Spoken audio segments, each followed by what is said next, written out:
नमस्कार, बहुत स्वागत है आपका। आप देख रहे हैं आपकी आवाज और आपके साथ मैं हूं आसिफ शेख। आपकी आवाज में आज बात एक ऐसे कानून की जिसने भले ही अभी हकीकत का अमली जामा ना पहना हो, लेकिन उसके आने से पहले ही देश की सियासत गर्मा गई है। यूपी और असम के बाद एमपी में भी जनसंख्या नियंत्रण कानून को लेकर सियासी बवाल मचा हुआ है। एक तरफ जहां बीजेपी प्रदेश में इस कानून को लागू करने की जरूरत बता रही है, तो वहीं दूसरी तरफ कांग्रेस इसे बीजेपी का सियासी स्टंट बताने पर आमादा है। सवाल यह है, इस कानून पर सियासी बवाल क्यों है? ऐसे ही कई सवाल हैं जिनके जवाब जानने की कोशिश करेंगे।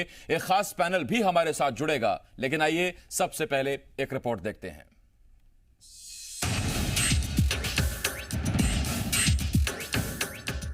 देश में इन दिनों हर तरफ जनसंख्या नियंत्रण को लेकर कानून बनाने पर चर्चा चल रही है।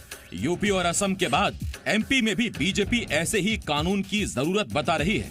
कानून बनेगा या नहीं, ये भविष्य का सवाल है, मगर उससे पहले ही सियासत ने रफ्तार पकड़ ली है। खासतौर पर एक वर्ग विशेष को लेकर सियासत में उबाल देखने को मिल रहा है। एक दिन पहले एमपी के चिकित्सा शिक्षा मंत्री विश्वास सारंग ने प्रदेश में इस कानून की जरूरत बताई, तो बीजेपी के विधायक रामेश्वर शर्मा ने भी कानून की पैरवी की है। इस देश की आगे आने वाली पीढ़ी के लिए ये बहुत ज़रूरी है कि हिंदुस्तान में जनसंख्या नियंत्रण हो। किसी भी देश में साधन संसाधन के उपयोग की एक सीमा होती है, और उस सीमा को यदि सीमा से कुछ आगे जाकर काम होता है तो निश्चित रूप से वो साधन संसाधन में कमी आती है। इस देश की बहुत बड़ी समस्या जनसंख्या है। मध्य प्रदेश में भी माननीय मुख्यमंत्री जी से हमने आग्रह किया कि इस पर विचार किया जाना चाहिए। जनसंख्या का दबाव पड़ता रहेगा तो बेरोजगारी बढ़ती रहेगी। हम मूलभूत सुविधाएं नहीं दे पाएंगे। जो जवाबदेही है वो जवाबदेही माँ बाप पूरे नहीं कर पा रहे, और इसलिए एक बार समूचे देश को राजनीतिक दृष्टि से और धार्मिक चश्मे को उतार कर हिंदुस्तान की दृष्टि से विचार करना चाहिए और जनसंख्या नियंत्रण कानून बनाने पर पहल करनी चाहिए। ये आवश्यक है। एक तरफ जहां बीजेपी एमपी में भी जनसंख्या नियंत्रण कानून की जरूरत बता रही है, तो वहीं कांग्रेस को यह कानून गैर जरूरी लगता है। कांग्रेस का कहना है एक वर्ग विशेष को टारगेट करने के लिए ही बीजेपी का यह चुनावी स्टंट है। देखिए, एमपी में जो मांग कर रहे हैं उनसे पहले यह पूछा जाए कि जब कांग्रेस में दिग्विजय सिंह जी लेकर आए थे तो शिवराज सिंह चौहान ने 2005 में वो कानून बदला, तब ये लोग क्या कह रहे थे? अब ये दूसरा फंडा लाना है कि हमें विकास करना है, विकास की गति को बढ़ाना है। तो मैं पूछना चाहता हूँ, देश को आज़ाद हुए 70 साल हो गए। आज़ादी के टाइम पे जब मुल्क आज़ाद हुआ था 40 करोड़ की संख्या पे हम थे, आज 135 पे पहुँच गए। 7 साल केवल मोदी जी की सरकार है। जो लोगों को रोज़गार मिला, नौकरियाँ मिली, जो बेरोजगारों को रोज़गार उस टाइम पे मिला, तो वो विकास नहीं था। ये केवल यूपी के चुनाव का स्टैंड है, बांटने का स्टैंड है। अब सवाल यह है, जिस प्रदेश की आबादी करीब 8 करोड़ हो, क्या उस प्रदेश को जनसंख्या नियंत्रण की दिशा में नहीं सोचना चाहिए? सवाल यह है, क्या नया कानून क्या वाकई सिर्फ एक वर्ग विशेष को टारगेट करने के लिए बनाया जा रहा है? सवाल यह है, जब कानून हर किसी के लिए है तो फिर तुष्टीकरण की राजनीति कौन कर रहा है? और सबसे बड़ा सवाल यह है कि बढ़ती महंगाई, बेरोजगारी और प्रदूषण के लिए क्या बड़ी जनसंख्या बहुत हद तक जिम्मेदार नहीं है? आकाश द्विवेदी, जी मीडिया, भोपाल।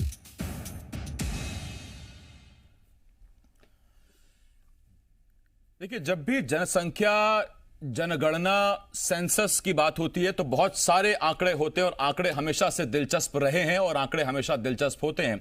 ये चर्चा मैं शुरू करूं, मेहमानों का इंट्रोडक्शन आपको कराऊं, लेकिन आपको बता दें कि मध्य प्रदेश के लिहाज से आपको ये जानना बहुत जरूरी है। हम आपको पिछले 100 साल में मध्य प्रदेश की आबादी 1 करोड़ से कैसे धीरे धीरे 8 करोड़ तक पहुंच गई, ये तो हम आपको ग्राफिक्स के जरिए बताएंगे ही। लेकिन दिलचस्प बात मध्य प्रदेश को लेकर यह भी है कि मध्य प्रदेश उन राज्यों में से है देश के जहां 2001 से लेकर 2011 तक, यानी कि पिछले एक दशक में जो पिछली जनगणना हुई है, उसमें एवरेज ग्रोथ से ज्यादा वाला स्टेट था। तो जहां देश में आबादी 17.64% की दर से बढ़ी 10 सालों में, मध्य प्रदेश की आबादी 20.3% की आबादी रफ्तार से बढ़ी है। तो क्या हमको वाकई ऐसे कानून की जरूरत है? क्या जागरूकता वो काम कर पाएगा? ऐसे ही तमाम सवाल हैं जिनके जवाब जानने की कोशिश करेंगे। हमारे साथ बीजेपी की तरफ से विधायक आशीष शर्मा जी जुड़ रहे हैं, कांग्रेस की तरफ से जेपी धनोपिया साहब जुड़ रहे हैं, और वरिष्ठ पत्रकार डॉक्टर सत्य प्रकाश शर्मा जी हमें ज्वाइन कर रहे हैं। मैं बहुत बहुत स्वागत करता हूं आपका डॉक्टर सत्य प्रकाश शर्मा जी, जेपी धनोपिया जी, आशीष जी, आपका बहुत बहुत स्वागत है। सबसे पहला सवाल जेपी धनोपिया साहब आपसे, दोनों पे साहब छोड़ दीजिए सियासत, छोड़ दीजिए धर्म विशेष, वो सब चीजें छोड़ दीजिए। मैं तो एक फैक्चुअल आपसे सवाल पूछ रहा हूं कि देश में जब आबादी बढ़ती हो 17.64% की दर से और मध्य प्रदेश में आबादी बढ़ती हो 20.3% की दर से, यानी कि देश की औसत से ज्यादा, तो क्या मध्य प्रदेश में इस तरह के कानून की आवश्यकता नहीं है? नहीं, देखिए आसिफ जी, आज देश में जनसंख्या वाला जो सब्जेक्ट है वो मैं समझता हूं कि पूरे देश के लिए प्रभावशील है और पूरे देश में इस पर सोचने की, विचारने की आवश्यकता है। लेकिन सवाल यह है, एक काम को करना और दूसरा काम करने के पहले माहौल बनाकर, सांप्रदायिकता का वातावरण बनाकर अपना उल्लू सीधा करना। मुझे आश्चर्य इस बात का होता है कि जब इससे पहले श्रीमती इंदिरा गांधी के टाइम पर भी इस बात को कहा गया था, तो ये जो आज नेता हैं इनके ही पुरानी पीढ़ी बड़ा हल्ला मचाती थी और पता नहीं क्या क्या बातें करते थे।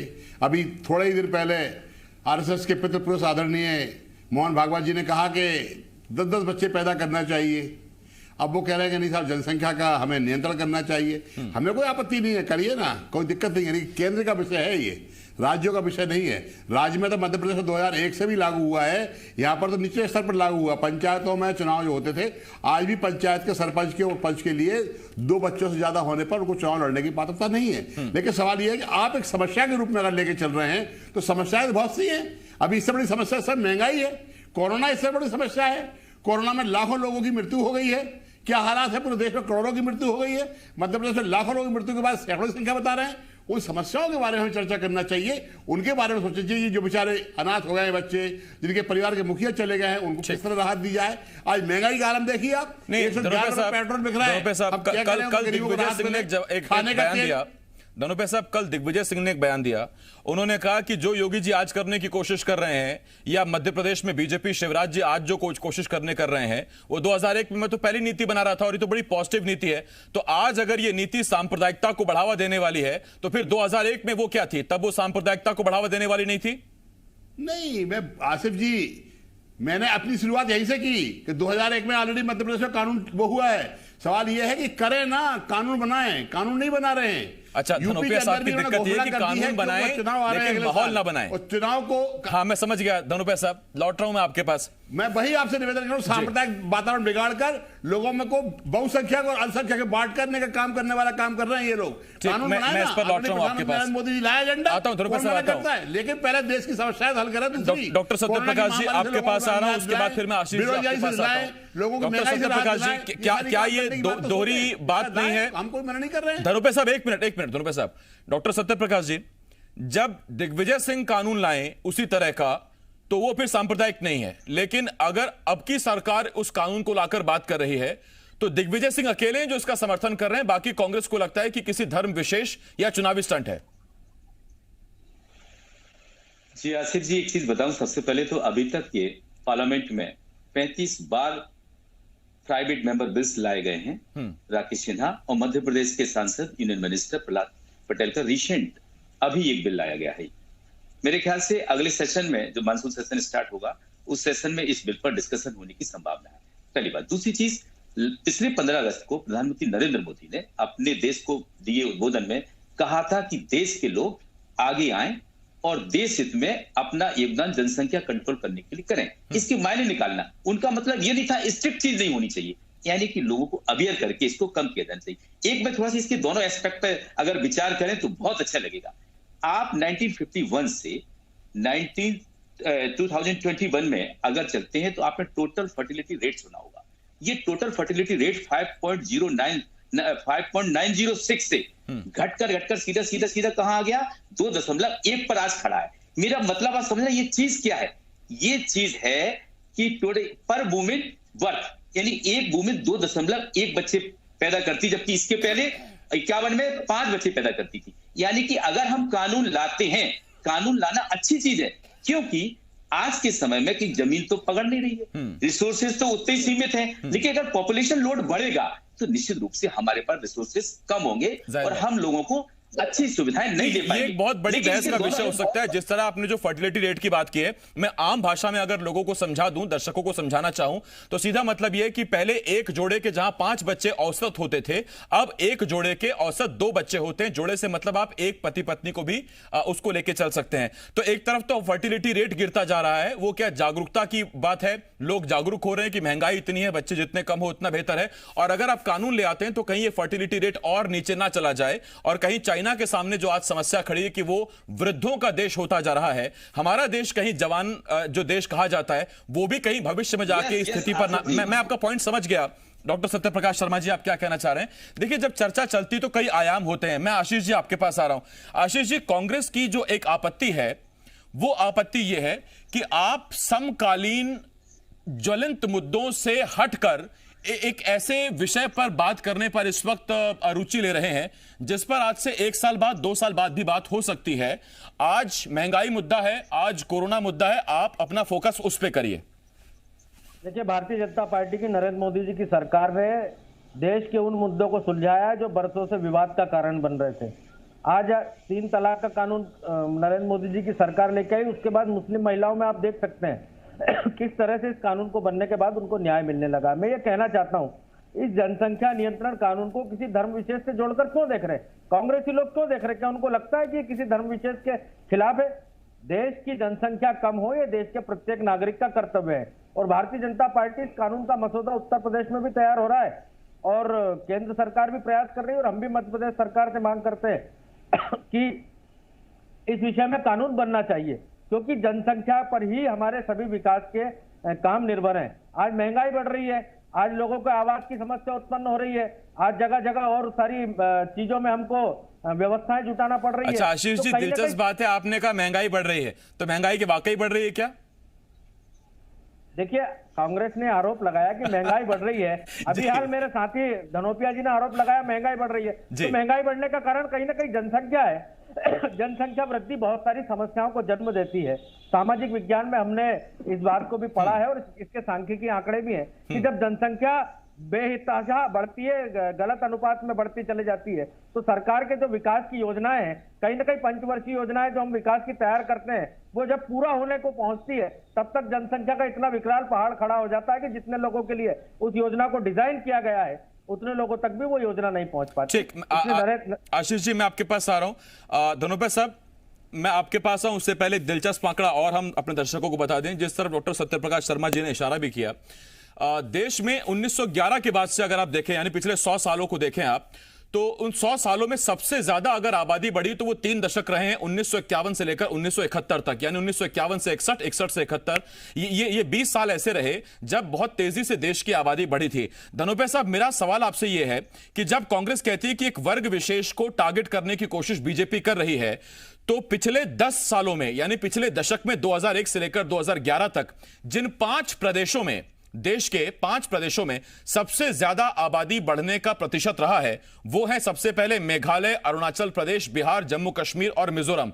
इसमें उस वर्ग विशेष जिस पर आप टिप्पणी करते हैं, वो बिहार और जम्मू कश्मीर में उनका अच्छा खासा उनका वोट बैंक है, अच्छी खासी उनकी जनसंख्या है। लेकिन मेघालय, अरुणाचल और मिजोरम को लेकर आप क्या कहेंगे? तो क्या कांग्रेस को ही लगता है कि यह वर्ग विशेष पर टारगेट करने की कोशिश है? वरना आंकड़े तो कुछ और कहते हैं, आबादी तो उन प्रदेशों में बढ़ रही है जहां उस वर्ग विशेष की जनसंख्या कम है। आसिफ जी, जनसंख्या वृद्धि राष्ट्रीय समस्या है और राष्ट्रीय स्तर पर इसके सुझाव के और इसके लिए निराकरण के बारे में चर्चा होने की आवश्यकता के साथ साथ कानून बनाने की आवश्यकता है। लेकिन आप जिस जनसंख्या को नियंत्रण करना चाहते हैं कि हम उनको सुविधाएं दे सकेंगे, उनके संसाधन दे सकेंगे, तो आज कल जो संसाधन है उनके बारे में तो बताइए, क्या स्थिति है आपकी? आज आप उन संसाधनों को पूरा नहीं कर पा रहे ना। हम तो कह रहे हैं कि लाइए आप कानून, लेकिन कानून केंद्र का विषय है और ये चर्चा करने का विषय नहीं है इस तरह का कि यूपी ने बोल दिया, एमपी ने बोल दिया। ये सब माहौल बनाने का काम करने वाले लोग हैं। ये माहौल बना रहे हैं क्योंकि अगले साल यूपी में चुनाव है और बहुत बड़ा राज है और वहां ध्रुवीकरण कर ये इस तरह का माहौल को बिगाड़कर ऐसा करना चाहते हैं कि लोग 2 वर्गों में बढ़ जाएं और उसका फायदा इनको मिल जाए। हमारा कहना, हम कहां इसके विरोध में हैं, लेकिन आप कानून केंद्र बनाए, श्रीमती इंदिरा गांधी ने कानून बनाया था तब आपने विरोध किया था। आज आप कह रहे हैं कि वो हम विरोध नहीं कर रहे हैं, लेकिन हम समस्या को हल करने के लिए सुझाव मांग रहे हैं आपसे कि आप जनसंख्या निवारण के बाद में क्या करना चाहते हैं, सुविधाएं देना चाहते हैं तो पहले जो आज है उनके बारे में सोचिए, रोजगारों के बारे में रोजगार की बात करिए, महंगाई की बात करिए, खाने का तेल देखिए कहां जा रहा है, पेट्रोल कहां जा रहा है, गरीब आदमी का जीरो दुबर हो गया है, बेरोजगारी का आलम तो देखिए। आज मध्य प्रदेश से 55 लाख युवा बेरोजगार घूम रहे हैं, लोगों के घरों में कोरोना में लाखों लोगों की मृत्यु हो गई है, अनाथ हो गए हैं, हाहाकार मचा हुआ। इन सब समस्याओं को हटाने के लिए आप यूपी वाले मुद्दे को लेकर आ गए, योगी जी ने बोल दिया, अब आप भी शुरू हो गए। अरे भाई योगी जी बोल रहे हैं अपनी राजनीति करने के लिए, आप तो बात करिए मध्य प्रदेश की समस्या हल करने के लिए, हम आपके साथ हैं ना, ये समस्या हल करिए और फिर आप जनसंख्या वृद्धि के बारे में कानून लाइए, चर्चा करिए। मैं आ रहा हूं उस पर आपके पास धनोपिया साहब।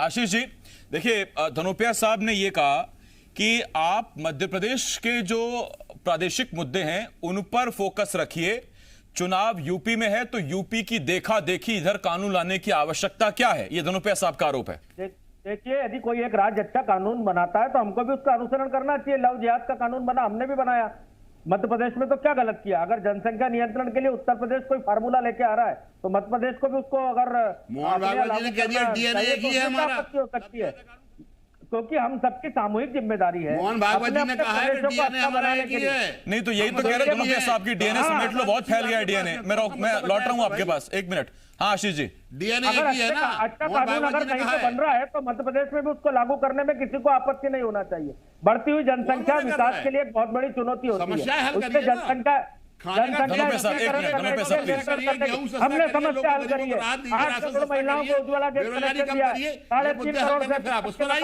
से आयुष्मान योजना के अंतर्गत गरीब का इलाज करना है, संबल योजना जो आपने बंद करी थी वो नहीं करा पाए लोग। आज तक गैस सिलेंडर जो मिले हैं योजना में लोग भरा नहीं पाए, उनको रिफिल नहीं करा पाए। आप लोगों ने कुछ नहीं किया बदल रहा है। अरे सर, तो इसीलिए तो अगर ये सब दिक्कत हो रही है तो उसकी बहुत बड़ी आबादी, मैंने अपने पैकेज में ही कहा कि आबादी बढ़ने की वजह से महंगाई बढ़ती है, आबादी बढ़ने की वजह से प्रदूषण बढ़ता है, आबादी बढ़ने की वजह से प्रॉपर्टी के रेट्स बढ़ते हैं, आबादी बढ़ने की वजह से बेरोजगारी बढ़ती है। मैं आप दोनों के पास आ रहा हूं, आशीष जी आपके पास भी आता हूं। आशीष जी आ रहा हूं। सरकार विचार करे तो कांग्रेस को क्या आपत्ति है? आशीष जी आ रहा हूं। डॉक्टर सत्यप्रकाश शर्मा जी आपके पास आ रहा हूं सर। और डॉक्टर शर्मा, मेरा आपसे सवाल ये है, धनोपिया साहब एक मिनट, आप रुक नहीं रहे हैं सर, एक मिनट। आबादी नहीं रुक रही, आप भी नहीं रुक रहे हैं सर, कैसे रोकूं मैं? एक मिनट रुकिए सर आप। डॉक्टर शर्मा जी आपके पास आ रहा हूं। और डॉक्टर शर्मा जी मेरा आपसे सवाल ये है सर, देखिए एक तरफ हम कानून की बात कर रहे हैं और साथ साथ में हम कह रहे हैं कि जागरूकता पर हमें प्राथमिकता होनी चाहिए, पहल उसमें करनी चाहिए, ये भी कई जगह से मांग उठ रही है। लेकिन इसी जागरूकता का हवाला दे दे के साहब 1 करोड़ से, ये टीवी पर हम दिखा रहे हैं कि 1911 में हमारी आबादी कितनी थी और 2011 में कितनी, करीब करीब 8 गुना बढ़ गई। ये जागरूकता की वजह से ही सर 8 गुना आबादी बढ़ गई। तो जागरूकता से अगर कुछ हो रहा होता तो आज देश इतनी बड़ी आबादी वाला देश नहीं होता, मध्य प्रदेश में करीब करीब 8 करोड़ की आबादी नहीं होती। तो जागरूकता से शायद ही कुछ सुधरने वाला है। देखिए आसिफ जी, सबसे पहले तो जो आज है वो कल नहीं होगा, ये नेचर कहता है, ये डॉक्टर सत्यप्रकाश नहीं कह रहे, ना कोई किताब कहती है। आपको मेरी आवाज आ रही है? जी हेलो, जी मैं सुन रहा हूं सर। हाँ, ये नेचर कहता है कि जो आज है वो कल नहीं, जो 1911 में था वो 2021 में नहीं होगा, ये पक्की बात है। आपको मैं एक चीज बताना चाहता हूं कि 1970s में इंदिरा गांधी जी स्वयं इस पॉलिसी को 2 चाइल्ड पॉलिसी लाई थी, लेकिन वो फेलियर क्यों हुई? क्योंकि उसी समय इमरजेंसी, यानी जो 70 का दशक था, इमरजेंसी और दोनों का एक साथ आ जाना कहीं ना कहीं उनके इस प्रोग्राम को बच्चा लग गया और वो प्रोग्राम उनका फेल हो गया। आपको एक चीज बताएं, यूनिवर्सिटी ऑफ वॉशिंगटन की एक रिपोर्ट है, मैं आपको बताना चाह रहा हूं, वो मेडिकल जर्नल है, द लैंसेट नाम से एक मेडिकल जर्नल आता है, उसने एक रिपोर्ट लास्ट ईयर जुलाई में जारी की थी। उसमें ये कहा गया था कि 80 साल बाद हिंदुस्तान के बारे में, पूरे विश्व की आबादी के बारे में उन्होंने कहा था, लेकिन 80 साल बाद हिंदुस्तान की आबादी घटकर 100 करोड़ के लगभग, यानी 1 बिलियन के करीब रह जाएगी। उसके पीछे उन्होंने क्या बताया कि जो लगातार फर्टिलिटी रेट घट रहा है वो सबसे बड़ा कारण है। एक चीज, अगर ऐसा होता है तो जनसंख्या को नियंत्रण करना बहुत जरूरी है, लेकिन कानून के साथ साथ कुछ और चीजें भी सरकार को कभी विचार करना पड़ेगा। एक चीज मैं बहुत अच्छी आपको यह बताना चाहूंगा कि जो जनसंख्या नियंत्रण है उसके कुछ ऐसे एस्पेक्ट हैं जिनको आप समझते हो। अभी हिंदुस्तान की जो इकोनॉमी है वो यंग इकोनॉमी कहलाती है, ये कहीं ना कहीं ये ताकत है। आपको पता है अमेरिका, ऐसे कई देश हैं जो हिंदुस्तान की ह्यूमन रिसोर्स को वहां यूज करते हैं। चाइना एक बड़ा उदाहरण है जिसने अपने ह्यूमन रिसोर्स को यूज किया, लेकिन उन्होंने कंट्रोल करके क्या किया, पहले वन चाइल्ड पॉलिसी लाया, फिर 2 चाइल्ड पॉलिसी। आज ये स्थिति है कि वहां प्रमोट कर रहे हैं और वहां पर एडल्ट जो पॉपुलेशन है वो ना बन जाए हमारे हिंदुस्तान की यंग पॉपुलेशन। तो हम ये चाहते हैं कि कानून ऐसा हो या प्रोग्राम ऐसा हो या पॉलिसी ऐसी हो जिससे इस हिंदुस्तान की जो यंग पॉपुलेशन वो बनी रहे, क्योंकि यंग वो बनी रहे। ये ऐसे बीच का रास्ता कोई निकालना होगा। सर मेरे पास अभी वक्त खत्म हो गया, लेकिन अगर दर्शकों के मन में ये बात आ रही हो कि एक तरफ तो सरकार मात्र मृत्यु दर, शिशु मृत्यु दर को ठीक करने की बात कर रही है, एक तरफ सरकार दावे कर रही है कि बेहतर से बेहतर इलाज हो, निसंतानों के लिए संतान प्राप्ति की कई सारी टेक्निक्स अब बाजार में आ गई, मेडिकल साइंस में आ गई हैं, एक तरफ ये बातें और दूसरी तरफ वो बातें, तो सीधी बात है ये कि एक परिवार में हर किसी को बच्चा हो, लेकिन अगर 1 या 2 बच्चे ही आपके पास रहेंगे तो जाहिर बात है आप उन्हें बेहतर शिक्षा दे पाएंगे। पुराना जमाना चला गया जब माता पिता कहते थे कि जितने हाथ उतने कमाऊ पूत बन जाएंगे। ऐसा नहीं है, आपकी जमीन बट जाएगी, आपका मकान बट जाएगा और फिर आने वाली पीढ़ियां आपको कोसेंगी कि हमारे पिता भी क्या करके चले गए। बाकी ऐसे लोगों को हम एक सुझाव जरूर देना चाहते हैं कि सरकारें आपको कुछ राहत तो दे सकती हैं, लेकिन खान पान, पोषण, लालन, शिक्षा ये आपको अपने खर्चों पर बच्चे को देनी है। तो आपका पूरी तरह से निजी फैसला है, लेकिन देश हित भी कोई चीज है। बहुत धन्यवाद हमारे साथ जुड़ने के लिए आशीष शर्मा जी, धनुप्या साहब, डॉक्टर शर्मा जी।